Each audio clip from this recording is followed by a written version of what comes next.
Pemirsa, terima kasih pian masih bersama kami. Berita selanjutnya Mahabarakan.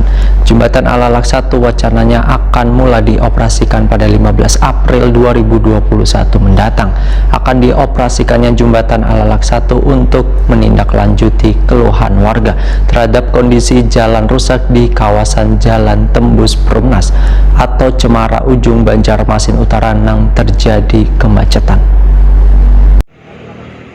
Jembatan Alalak 1 wacananya akan mulai dioperasikan pada 15 April 2021 mendatang. Dibukanya jembatan ini sebagai upaya mengurai kemacetan di Jalan Hasan Basri menuju Handil Bakti atau ke Jalan Trans Kalimantan. Kepala Bidang Lalu Lintas Dinas Perhubungan Banjarmasin Slamet Begjo, Wahitakuni Prima TV tengah hari Jumat 26 Maret 2021 mendahkan akan dioperasikannya Jembatan Alalak 1 untuk menindaklanjuti keluhan warga terhadap kondisi jalan rusak di kawasan Jalan Tembus Perumnas atau Cemara Ujung Banjarmasin Utara yang terjadi kemacetan. Jembatan Alalak 1 yang menghubungkan Banjarmasin dan Barito Kuala ini, ujar Slamet Begjo, hanya diperuntukkan bagi kendaraan roda 2 dan roda 4 khusus angkutan penumpang, sedangkan roda 4 angkutan barang masih kada diperbolehkan. Menurut Slamet Begjo, keputusan untuk mengoperasionalkan Jembatan Alalak 1 tersebut berdasarkan hasil pertemuan Forum LLAJ Kota dan Provinsi Kalimantan Selatan. Selain itu, Jembatan Alalak 1 hanya dibuka wayah terjadi kemacetan panjang pada Jembatan Alalak 2, terutama wayah jam-jam kerja.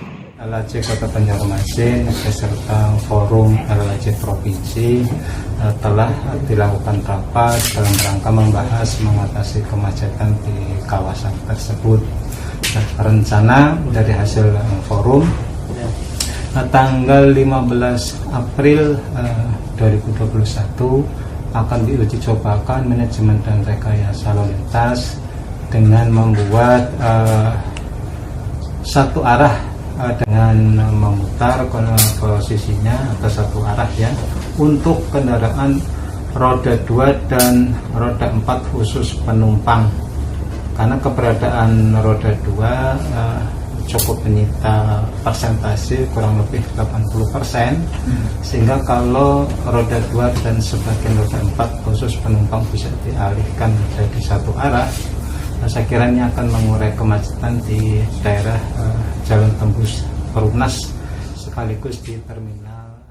Sementara itu, Jembatan Alalak 1 untuk jadwal beroperasi diwacanakan pada bulan Juli mendatang. Sebelum pengoperasian, maka terlebih dahulu dilakukan pemeliharaan pada bagian oprit jembatan.